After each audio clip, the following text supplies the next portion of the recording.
everyone. Do you see how pretty these are? Nice. So today we are talking about Verbena. Let's get the pretty bedding plant Verbena up here. Look at this. There's a lot of different varieties of Verbena. So we wanted to just showcase all of them. And then you'll kind of be able to see the difference between them. So gorgeous colors. The pinks and the purples. And put them up really close reds. because they're so pretty. That. And they're just starting to bloom, so all of these are all going to be fresh blooms, which is perfect timing for selling in the greenhouse. Yes. So there is bedding lobelia. I'm not lobelia. Verbena. Verbena. Bedding Verbena. It's early. And this is a trailing, which very common in hanging baskets such as this. Mm-hmm. So you can see the white here. This is the Verbena poking through everywhere. Kind of goes. We like to put it usually in the middle, and it just pokes its head out everywhere on a big hanging basket like this. Whereas the bedding lobelia is going to be a little bit more upright. Yeah, and you're not going to 6, have 8 that inches, spread to it. Totally different And habit. then something different. That's new and unique. Isn't this fun? So that's the upright, This is the tall Verbena. Mm-hmm. So let's talk a little bit on the care of Verbena, because Verbena is one that you do need to clean up.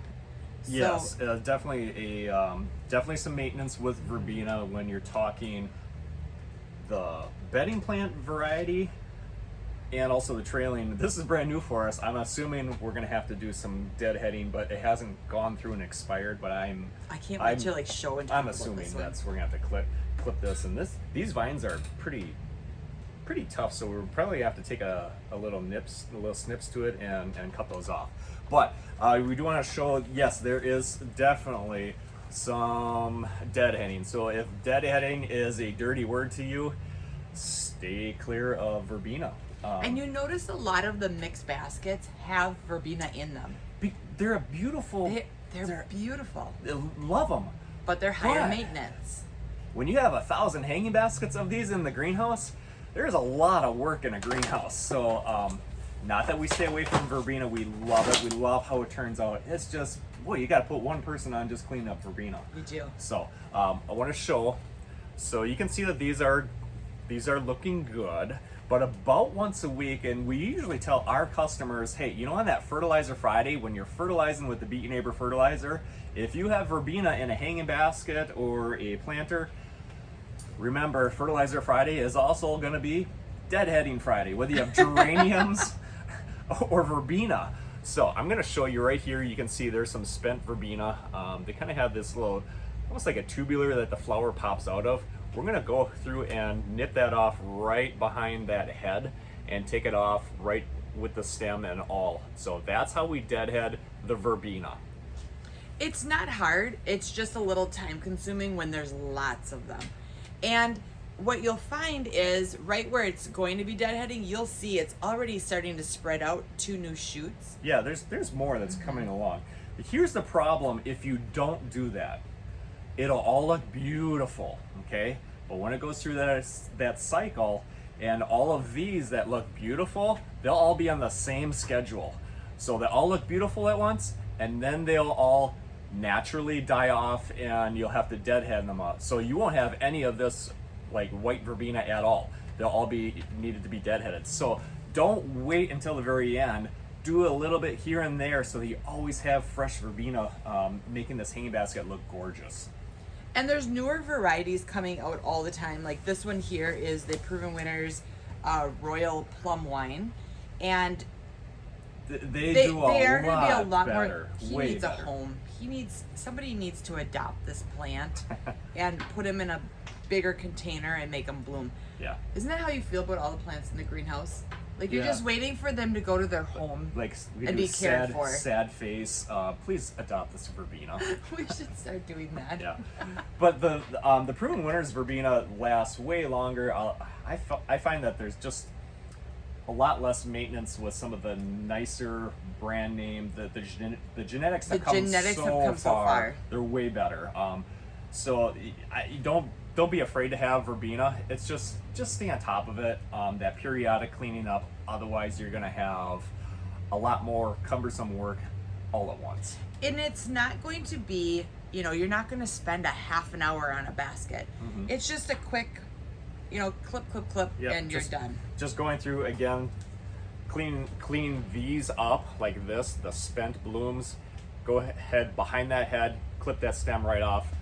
You know, that's all you really need to do. So it's not bad. Just don't let it build up and get away from you. Exactly. So the bedding lobelia is going to have the exact same care as the trailing. And like we said, the trailing is going to spread out and kind of go out through the whole thing. They're a little bit more aggressive, where the bedding ones, they get, what's the height on them? 6 to 8 inches. So they don't get real tall, but it's a nice little accent plant. But look at the pretty little colors. I mean, this whole thing will be solid color. You know, imagine putting these. This is a great. The Betty plant Verbena is great to use in those little spots that you just need another something. You know, that just fill that in. And again, still need to do a little bit of maintenance with it. I'm gonna take this off, even though it's not ready. I don't think they can even see that. Yeah. So it's, you know, again, that's how you deadhead the Verbena. So by the end of this week, this will all be bloomed out. Okay, you can put that down below, because I'm so excited for this. So this is the new one. Yeah, this is new for us this year. Do you see how airy and light that is? So this one's I'm called loving this. Meteor Shower. So it's proven winners and 20 to 30 inches tall. It is an upright verbena, and let's get that bloom in there. It has these little tiny purple balls that kind of form, and they're forming everywhere, and you can see all the brackets coming off. So in a container, you're going to say, how would I use this? Or in a flower bed, you're going to set it to the back, and it's just going to have those little pokes of flowers everywhere, because the butterflies and bees love verbena. Yeah. So And even the hummingbirds, pollinator. they have little tiny tubes on them. Yeah. So this would be something great for like on the backdrop, where you're not necessarily wanting to have anything really big or bulky. You just want that little pop of color everywhere and kind of blowing in the wind. But definitely drawing those pollinators Yes. into your gardens. Yeah, that's a So it is great tall, use for that. but And this one's gonna get taller, yeah. I So know. 20 to 30 inches. So give it some I'm room. wondering if I should chop some of them just to see. kind of make them bulk out a little bit more. Uh-huh. But I'm so excited to see this. I'm gonna put this in the yard this year Okay. because I want that like airy We put these lightness. in our big troughs. So we plant up. We went to Tractor Supply and bought great big. Water troughs. Yeah, big. For like livestock. Galvanized. Yeah, I mean they're big. Like I gotta move them with a skid steer. So, but we usually put salvia in the back. I mean, we make a whole pollinator hummingbird buffet, and I'm so still we're doing gonna the add that in. salvia. Yeah. But I'll have these kind of in some different little We'll just areas. see how we'll compare it to the salvia, because the salvia is so excited. fantastic as far as there's always something, hummingbirds, butterflies, bees, always something on the salvia. So we'll see how the new Verbena compares. I think they're gonna look great because that purple color, and this one is, what is the name of this one? Meteor showers. That purple color, it just has a little pop. I'm very excited that it's not gonna be like real heavy in the background. Yeah. It's just A gonna little be bit lighter that real light, kind of airy, almost wildflowery look. What else we're going to add into that is the Monarch Magic, Yes. the upright ageratum. So we'll try that too and just see how that works. I'm All right. very excited. So that's a little bit about Verbena. Again, we covered the deadheading. Just stay on top of that. They're full sun. You need to get them in the sun. This one is fold apart sun. Yeah. And what's on this one? Does this go fold apart sun? So yeah. So partial sun. So they do like their sunshine. The cleaning up, the watering is just middle of the road, not too wet, not too dry. Don't let it go real dry. We've seen it get real spindly once it gets real dry. And then fertilizing at least once a week with the BYN fertilizer. That keeps that growth going. So if you're going to deadhead them, we want to push that growth after we deadhead them and get some new flowers. They need the nutrients. They need the nutrients to do that. So feeding them once a week with the BYN fertilizer. I'm looking like down into this basket, and I know they can't see it, but there's so much undergrowth that because this is like a teenager right now. Oh yeah. But down in here, do you look at all that growth in there? Yeah, there's a lot poking up all over. There's going to be lots of verbena. So when we plant a hanging basket like this is a 12-inch hanging basket. 4 to 5 plants.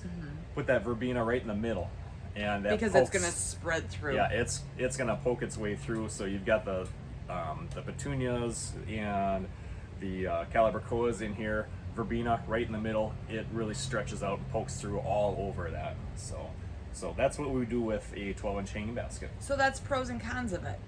Is you've got a little bit more flexibility as to that sun to shade, and the con of it would be you do have to deadhead. But some people really like to do that.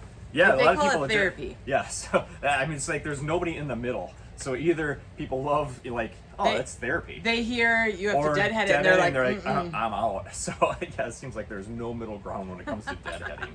All right, so talking about our Beat Your Neighbor fertilizer, we have a brand new retailer, and that is Little Joe's Greenhouse in Pataskala, Ohio. So cute little town. I'm not checking. I know a lot of these names. I'm like, I'm not even gonna try. Pataskala. So Pataskala, Ohio. That is Little Joe's Greenhouse, and you can find our Beat Your Neighbor there also. You can go on the beatyourneighbor.com website, and there is a retailer locator map. Press that button, and it will take you to a map of the United States, and you will see 120 plus. We're at 120 plus retailers across the United States. More inquiries last night and this morning, so and get those retailers set you up. can see if there's one near you, and if there is, please go visit them. Tell them we said hello and get your jar of fertilizer from them. Otherwise, we can ship it to you in 48 states. Right. So, all right. Lots of fun stuff. This week, because our weather has been snow, rain, cold. Scott's having a problem with it. Yeah, I'm still in my Snuggie but we did see the sun. We're to that stage now where it's like in the morning you have to have a Snuggie on, and yeah. then by afternoon you have to take it off, and then all of a sudden you have to put it back on. Yeah, and we had cold wind. Yes. So this morning was 30 degrees when we woke up. was. So we're not out of the woods yet when it comes to our Wisconsin weather. And yes, this is done in the middle of May. Yeah, exactly. So typically do have, in our area, we typically have at least 4 hard freezes in the month of May. Yeah.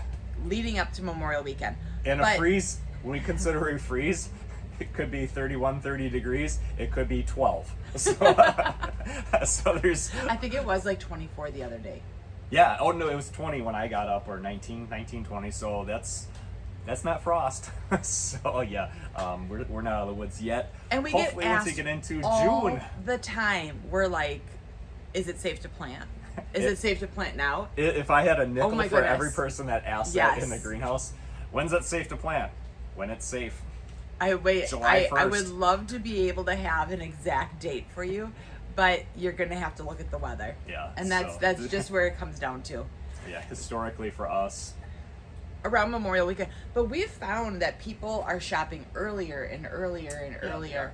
For sure. And they're bringing it in and out, and that's sometimes good, sometimes not We're good. going to talk about that, of acclimating plants. We'll make that into a subject just on its own, because Maybe next week. That's definitely a hot topic right now for as people are playing that game of, you can't, for us in our neck of the woods in early May, you can't leave those plants outside. And sometimes not even in your garage. Yeah. Yes. Yes, that's true. All right. So, thanks for joining us. Have a great day. Yep. Bye-bye.